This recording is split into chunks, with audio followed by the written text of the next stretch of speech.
नमस्कार, news foundation देख रहे हैं आप। आपके साथ मैं हूं ऋचा शर्मा। केरल में हुए विमान हादसे की देश भर में चर्चा हो रही है, लेकिन इससे बीच अब पटना एयरपोर्ट पर भी चर्चा की जा रही है। इस पर भी बहस छिड़ गई है। वो इसलिए क्योंकि जहां पर यह हादसा हुआ था उस एयरपोर्ट की लंबाई 9000 फीट बताई जा रही थी, लेकिन पटना एयरपोर्ट की लंबाई मात्र 6500 फीट है। ऐसे में यहां पर विमान उड़ने और उतरने के बीच खतरा ज्यादा है। केरल में विमान हादसे के बाद एक बार फिर से पटना एयरपोर्ट पर विमानों की उड़ाने और उतरने के खतरे पर चर्चा तेज हो गई। केरल में जिस रनवे पर विमान के उतरने के बाद हादसा हुआ उसकी लंबाई 9000 फीट है, जबकि पटना एयरपोर्ट पर रनवे की लंबाई मात्र 6500 फीट है। खतरे का अंदाज़ा इसी बात से लगाया जा सकता है कि पटना के रनवे पर विमानों के उतरने के बाद ब्रेक इतनी ज़ोर से लगता है कि विमान में बैठे यात्रियों तक पहियों की साफ असर महसूस कर पाते। दूसरा सबसे बड़ा खतरा परिसर का छोटा होना है।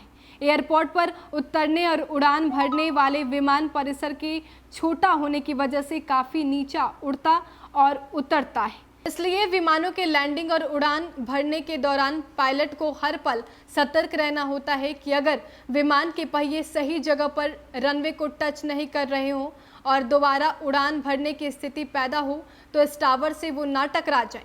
एयरपोर्ट के लिए चौथा सबसे बड़ा खतरा रनवे की दूसरे छोर पर रेलवे की पटरियां हैं। इन पटरियों के ऊपर बिजली के तार और पोल हैं जिससे रेलवे परिचालन होता है। इन पोल की लंबाई भी विमानों के लिए सबसे बड़ा खतरा है।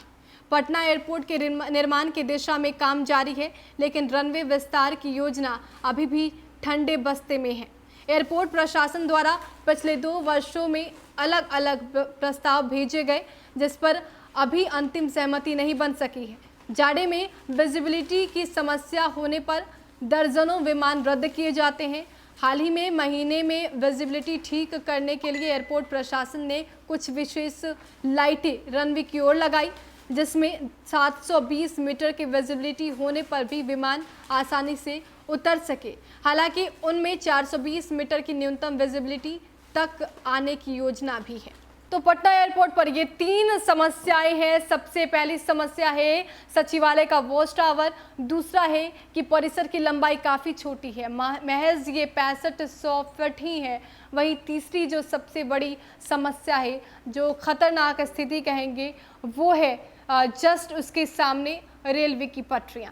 तो अब इन सबको लेकर चर्चाएं खूब हो रही है। जब से केरल में ये हादसा हुआ उसके बाद से पटना एयरपोर्ट पर भी चर्चा हो रही है। वो इसलिए क्योंकि यहाँ पर जो स्थिति है वो काफ़ी खतरनाक है। ऐसे में लैंडिंग की समस्या यहाँ भी होती है। फिलहाल के लिए हमारे साथ बने रहिए और देखते रहिए न्यूज़ फाउंडेशन। नमस्कार।